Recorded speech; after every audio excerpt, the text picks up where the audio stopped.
Welcome to the Extraordinary Purpose Podcast, where we explore some of the truly difficult questions and challenges that parents and their families face every day. Whether it's the sometimes painful process of parenting teens and young adults, navigating relationships with your partner and children, or you discovering your purpose in relationship with yourself, we will bring heartfelt and vulnerable conversations to the table to support and empower you. Our mission is to help you create a lifestyle full of love, passion, adventure, and influence. Here we go. And we're back with another Extraordinary Purpose podcast. How you doing today? I'm Chris, and sitting directly to my right, I'm looking at her right now, is the striking and magnetic Erin Verdis. Hi, everyone. How's it going? How are we all doing today? Woohoo! 3 weeks till Christmas. Oh my goodness. 4 weeks. It's close enough. Yeah. Let's not rush it. Hi, sweetheart. Hey, babe. What's happening? Not much. Glad we got here. Yeah. I'm glad we're having this conversation. We're glad that you're here too with us. Mm-hmm. Let's talk a little bit right out of the gate about something exciting that Erin and I have in the works. It's coming up soon, coming up next week. It's coming up next week, next Thursday. December 11th at 7 o'clock Eastern. So mark your calendars before you even know what this is. So parents, we're talking to you because honestly, we only do this a few times a year. Literally twice a year, actually. And this one's big because one, it's the end of the year. So we want to finish the year strong and we're going to prepare for 2026. And now, Erin, share a little bit more about the topic. Yeah, so Chris and I are putting together, it's free, completely free. It's a masterclass for parents of teens and young adults. So we're speaking directly to you. And this masterclass, I won't give too much away because we just want you to get there. So it's all about how to really cultivate an empowering family culture for 2026. That's it. And so we're speaking, once again, we're speaking to you. And so we want for your family to be the most connected, the most motivated, purpose-driven, just happy family.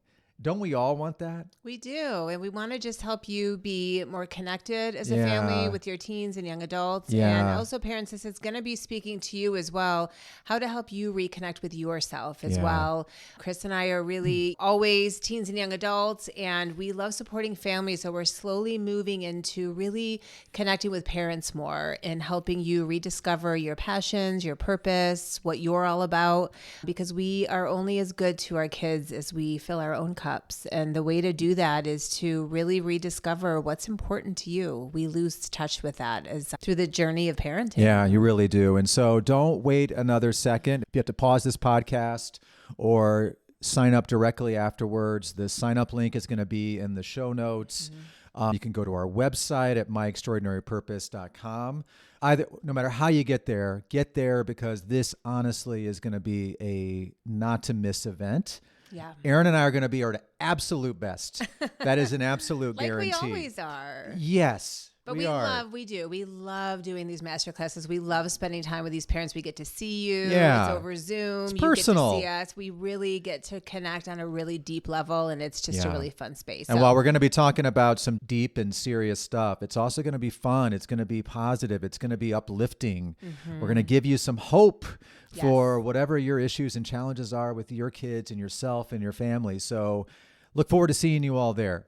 Totally. Can't wait. Yeah. And that brings us to today's topic. Yeah. Because actually part of what our masterclass is going to be on is this specific topic, because every single parent that we talk to, now am I exaggerating? Because I do that sometimes. You do. I wouldn't say every single, but I would say more recently, Chris and I have noticed this more and more. And whether it's parents we talk to on discovery calls or parents reaching out to us in the DMs, we hear over and over again, either one of two things. My child is totally unmotivated or my kid's lazy.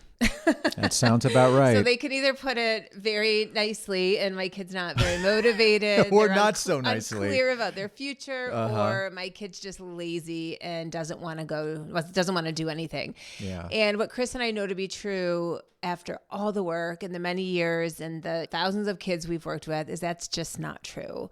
Kids are not inherently unmotivated or lazy.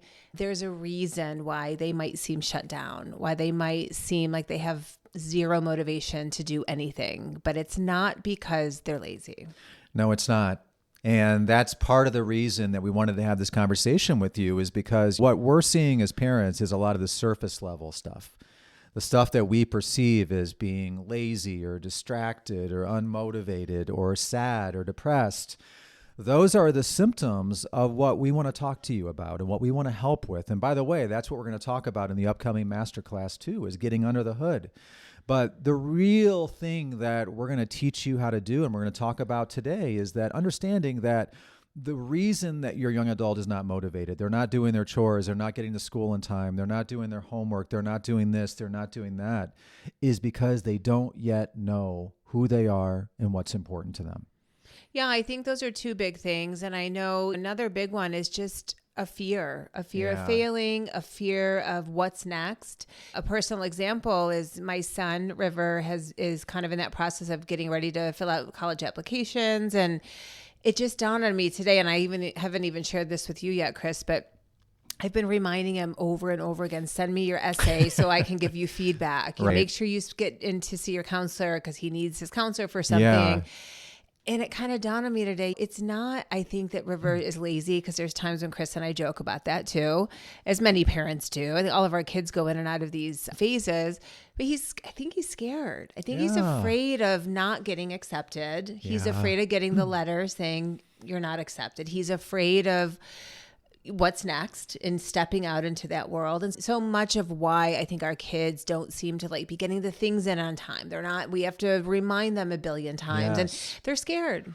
And so we tend to overlook that, and we continue with the nagging, and we continue with the over reminding and the judging them and criticizing, even if it's just internally, which by the way, they can pick up on that. Of course they can. And something that my therapist actually told me once that was so helpful is when we say something twice, it's okay. When we say it more than twice, it becomes a criticism and a judgment, and that's how they see it. Yeah. So a way that we can kind of reframe my kid's lazy or they're just not motivated is that every young adult, every teen is motivated when they start to really understand themselves and they start to feel empowered. Mm-hmm. And so that leaves us with the question, how do we start to empower our kids? How do we start to talk to them differently? How can we get, like Chris just said a minute ago, under the hood, so to speak, and get underneath what's really going on and not just seeing this surface level, scrolling on their phone, laying in bed all day, not doing anything.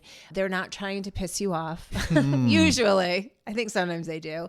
And believe me, they don't want to be laying in bed all day, scrolling on their phone, not getting things done. They don't want to upset you. They want so much to make us proud. They want so much for us to smile at them and tell them how proud we are. I think that's the thing, is that they just don't know how. Yeah. And I think when you talk about that experience with River, for example, that is so incredibly common. Mm-hmm. You know, the young adults that we talk to all the time, it's this sense of overwhelm, especially when you're a teenager, but also in your 20s. There is just this overwhelming feeling of, how do I figure out all of this? My future, my career, my relationships, where am I going to go to school? Where am I going to live? How do I do even the basics of that to get started? Yeah. And so you're right, they don't get started and they don't take some of those steps forward. And so as parents, that's really challenging. Yeah. And so let's talk a little bit about the difference between intrinsic versus extrinsic motivation, because that's what this episode is called. When you'll see in wherever you found this podcast, it's how to help your child find that intrinsic motivation. And it's pretty basic, right? That extrinsic, external motivators are when they do something to please us. They get the good grade, or they want a pat on the back from the coach. They want validation from the outside world. And the problem with that is when we encourage that and we don't nip that in the bud and help them start finding that intrinsic motivation, they go through their whole lives looking to other people for that validation. That's right. In relationships with partners, in friendships, and other future bosses and things like that. And so we really want to help our kids find that intrinsic motivation.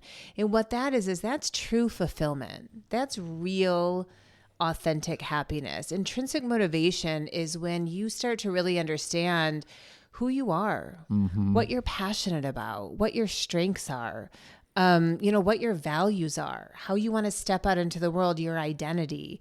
When you start connecting with those things, when our kids start to connect with those things, that's intrinsic motivation. That's when they start to create a vision for their future and they start creating their own goals for themselves. That is that sort of magnet that pulls them forward into their future. Whereas external motivators are really short-lived. They don't last very long. Yeah, I think that's great. And I think that back to being overwhelmed and being afraid and being scared and therefore not taking some of those steps, Erin's right. It's one of those things where why is it so important for us to know who we are, to know what we're really into, what really excites us, what really does light us up and move us forward? It's knowing who we are. If we don't know who we are, that is what leads us to making bad choices, getting distracted all the time, hanging out with the wrong people, making incorrect choices about jobs and careers and anything that relates to our future. And so this is one of the most important things that as parents we can facilitate and nurture with our young adults. Now, it's their job to do some of the work, but we can once again create an environment where we kind of help with this a little bit. Yeah, and we really almost have to as parents these days because unfortunately, in our current educational system, it's getting better all the time and they're implementing new strategies and new classes and things like that. But this isn't really taught in school. It's not. We talk at our kids. We fill them up with all this information that they're learning from books, or not books anymore, but online. And we're not teaching them how to go inside and find their own answers and how to ask themselves, who am I? What's important to me? What are my values? What am I passionate about? Oh my gosh. This is it. Right. In school, like school is great. It serves a very important function. You're learning about subjects and topics and things that very well could be a part of your future, but you're not learning enough about who you are and what's really important to you. You're not connecting the dots, because the really cool thing about knowing who you are, and this is us looking at your young adults, us looking at our young adults, is once you know who you are, guess what opens up to you? Your future, your direction. And so when we start to tie all this together, how does all of this help with motivation? Because once you know who you are and you know a little bit about your future, that's what gets you out of bed in the morning. That's what gives you that reason to understand, why am I doing this in the first place? And that's something we want to get to right now, is because as a parent, that's something that you can work with your young adults on right now. So instead of lecturing them or telling them what to do, or you have to do this, you start to shift the narrative or shift the perspective a little bit, and you have them ask themselves, why would I want to do this? Why is this important to me? And so it's not what mom and dad wants. It's them figuring out their reasons for taking all the steps in their life, all the choices in their life, including choices like, why would I want to go to school today? Why would I want to do my homework today? Why would I want to have a nice, peaceful dinner with mom and dad or the family? Why is college important to me? Right? And you start to really get into it a little bit deeper so that they start to understand like their reasons for all these things. And by the way, it may also raise some answers that might help them course correct. As well. Yeah, because, that one little word, why? Right. It's such a simple word that we are, again, not typically taught to ask ourselves. Adults don't think to ask ourselves, why am I doing this? Why do I want to befriend this person? Why do I want to join this club? Why do I want to take this job? And when we can stop and really give ourselves permission to answer that question, Chris is right. You help your young adult get underneath, like, they might think something is really important. They might be dead set on something. And when you ask them why, and they either journal on it or you have that conversation with them and they start to hear themselves think out loud, they're like, right, why am I doing this? I don't really have a good reason for this. And maybe they recognize I was going to do this because so-and-so was going to do this, or I want to go to this school because that's where she's going to school, or whatever it is. And so helping them really get underneath why something is important to them.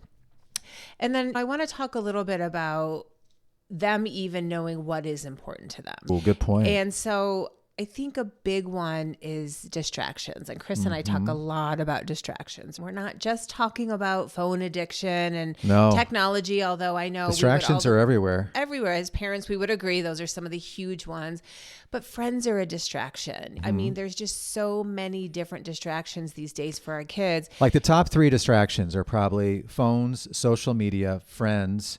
But then the other big one that's at the very top of the list is your own thoughts, your feelings, your self-talk. Like kids are talking themselves out of things all the time or talking themselves into things. And they're not aware of it. And they're not even aware of it. They don't know. They're not even mindful of what's going on inside, which, by the way, in our coaching course, that's week 1, is helping them learn to slow down and get back in touch with their internal environment. Right out of the gate. Start to understand their thoughts, their emotions, their inner dialogue with themselves.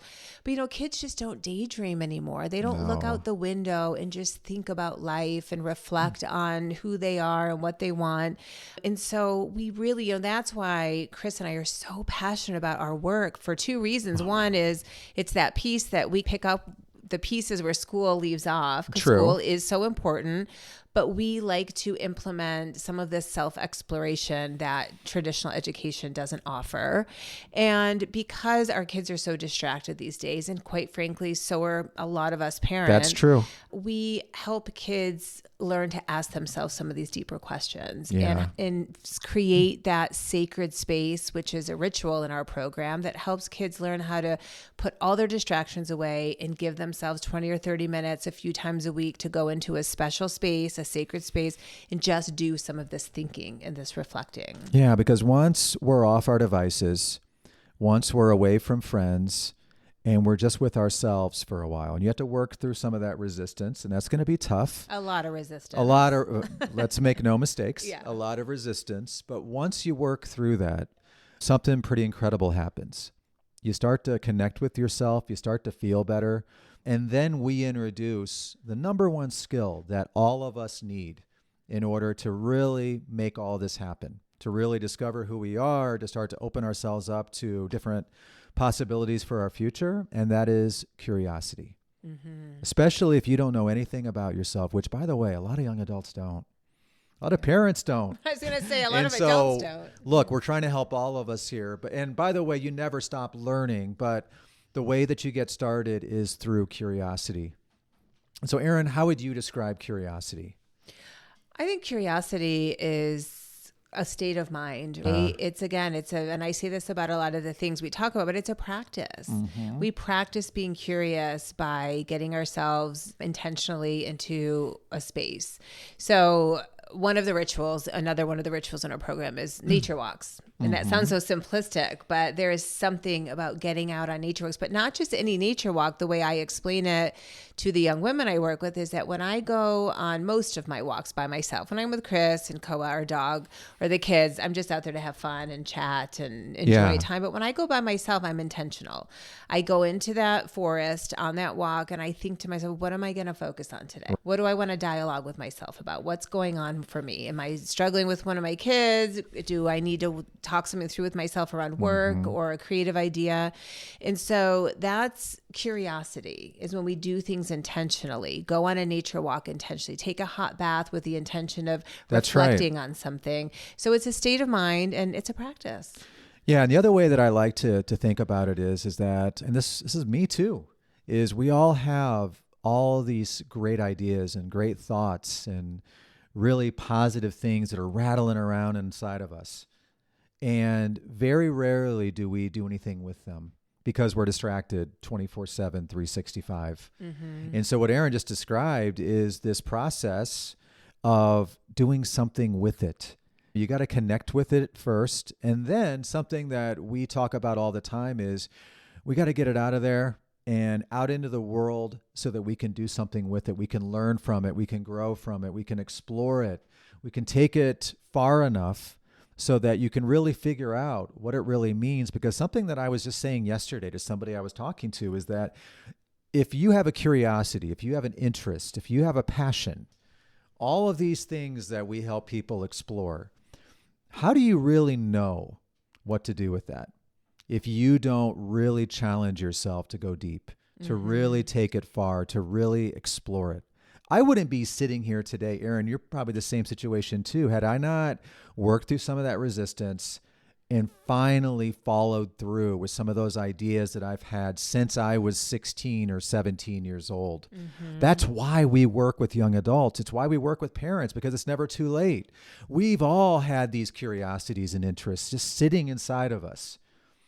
And that's not acceptable.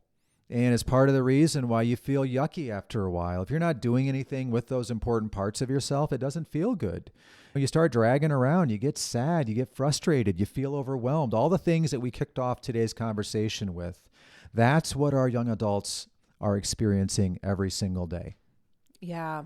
And I think we really, going back to what you said earlier, Chris, about asking them why. So parents, you're probably asking, so what can I do differently? How can I start helping my kiddo start to tap into that intrinsic motivation rather than searching outside for that validation? And I do think that the other piece of this really quickly is that when teens get to be a certain age, when they start really dipping their toes into that young adulthood phase of their lives, the external motivation stops working as well.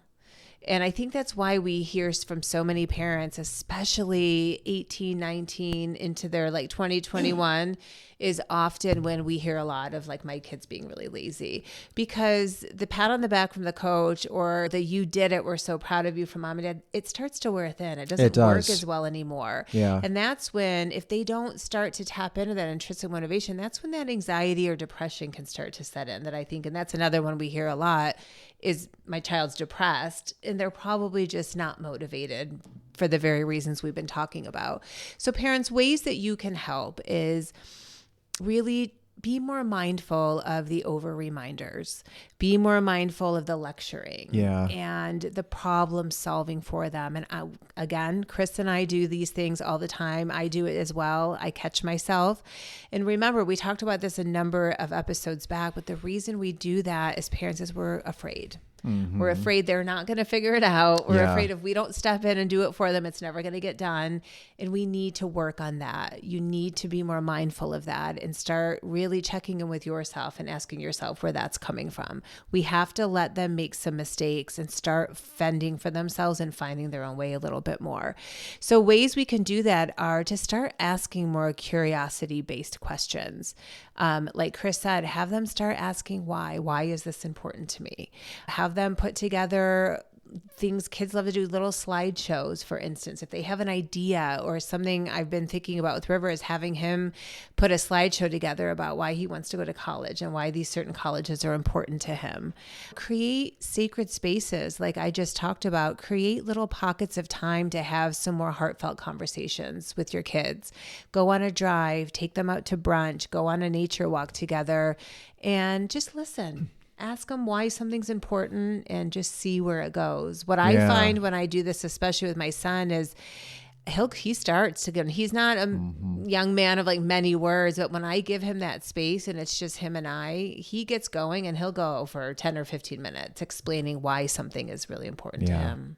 And a big theme through all of what Erin just said is just, you got to create the right environments to really make this possible. Mm-hmm. Okay. The wrong environment is when they're with their friends or when they're on their phones or hooked on social media or YouTube. Or laying in their bed. I try to have these talks sometimes just sitting on the bed with them. I'm like, that doesn't work very well. Because when they're in there, they don't feel good. Mm-hmm. Okay. That's the other reason that they're not motivated is they don't physically feel good. Okay, they're tired, they're lethargic, their brain's foggy, all of these things. And so when we talk about how do we help them find their curiosities, their passions, and their motivation, is we got to get them feeling good. And so part of that is, and Erin mentioned a few of them, you get them up, you get them moving, you get them out for a walk, you take them out to lunch, you get them connecting with some of these different interests and some of these passions, not just surface level, because remember, that's not enough. If it's just surface level, that's just going to be a tease, and that actually might make it worse because you're playing with something that you know is important to you, but you don't know what to do with it yet. And so that's why you've got to challenge them to go deeper, all right? Really follow through and go as deep as you possibly have to. I remember back when I was trying to figure out the next stage of my career, and I always share this story because I spent months I narrowed down 3 different careers that I knew based on who I was were a really good match for me, a really good fit for me that I could see myself doing. How did I make that choice? I spent so much time researching and talking to people and learning about it, imagining myself doing each of those different jobs. And it got down to a final conversation that I had with one of my mentors, who was also a coach. This was years and years ago. And that conversation was so powerful that by the time that I was off of that conversation, I just knew. Mm-hmm. And that's what happens when you take your passions far enough, is it gets to become just a part of who you are. And then you just know. And when Erin was talking about like, how do we make choices about our future? That's the thing, is it's more of a feeling. It gets to a point when you know yourself like the back of your hand, you just know. Mm-hmm. You just know. And that's when your kids are going to light up and start to get motivated, start to get excited, come to life, all the things that we know are right below the surface and we're just waiting for.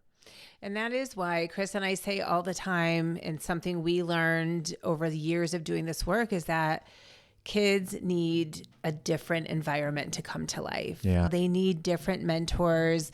Parents, you're amazing. I think I'm an amazing parent. Chris is a great dad. I'm a B+. You're an A-. A-, okay. It's not that we're not incredible and that we know our kids better than they know themselves. But as they become these older teens and young adults, they just need other mentors and coaches. And then we realize, like Chris did, that throughout the rest of our lives, we need different people in our lives. And so we need to put our kids in other people's hands sometimes to help guide them. And that's what our process is all about, is we do not take our job lightly. When parents hand over their child and say, okay, you help them. I've done everything I can. They're not listening to me anymore. And we step in and go through this process with them and crack them open a little bit. It is the most rewarding work. It's incredible. Yeah. And we want for you to experience that too. And that's why we're talking today. That's why we're sharing this with you today. And just like we kicked off today's conversation, we're going to just do a quick little reminder. The reason that we're talking about this is we want to make sure that you have all the tools and all the strategies and everything that you need to create the home and the culture and a family that is motivated, that knows who you are, knows who they are, so that everybody is out there living their best lives, including you, mom and dad, whoever's listening to this. I mean, we didn't really talk about that too much today, but you're important to us too. You're the most important person here. 100%. Because your kids need you more than they realize. Yeah. And we will get into that a little bit more next week. Yeah. But just to recap, guys, remember, your kids aren't lazy. They're not necessarily intrinsically unmotivated. They just are probably scared. They're probably overwhelmed. Maybe they just don't want to share with you, but they don't know who else to talk to. Yeah. Again, their kids go to the internet to ask all the questions. They don't go to the counselors at school like they used to. They don't necessarily know how to ask for help. And so it's up to you to start asking them some different questions, get them in some different environments, and just remember, love them so much. It's not that they're trying to give you a hard time. They're not lazy. They just don't know who they are, where they're headed just yet. But believe me, they want to. Yeah. And they're going to figure this out. You're going to figure this out. Yeah. You're going to have a great rest of the year. You're going to have an amazing next year. And so once again, we love you. We support you. We believe in you. Thank you for tuning in today. Don't forget, secure your free spot for our masterclass. And if you're listening to this after December 11th, watch the replay. Okay, we guarantee that this is going to be something that's going to be extremely helpful. We're packing in as much of our knowledge, which, by the way, we don't know everything. And that's why it's going to be a collaboration and a team effort too. But we guarantee that, speaking of environments, this is going to be one of those environments that's going to make you feel good, give you hope, give you some practical things to walk away with, feeling, okay, you know what? I've got this. My kids have got this. So awesome. Thank you so much again for tuning in. Erin, thank you for being so incredible. Great job today. Thanks, babe. And we'll see you next time. Take care. See you next week, guys. Take care. Bye-bye. Bye. We are so thankful for you and your beautiful family, and hope you found something inside today's episode that brought you hope, inspiration, and most importantly, a path forward. If you're interested in evolving your relationship, giving your kids the most important gift of personal growth and development, or are a mom looking to reconnect with your confidence and become empowered in all areas of your life, then schedule a discovery call with us today. Our mission is to help as many families as possible find their purpose, and that starts with you. See you in the next episode, my friends.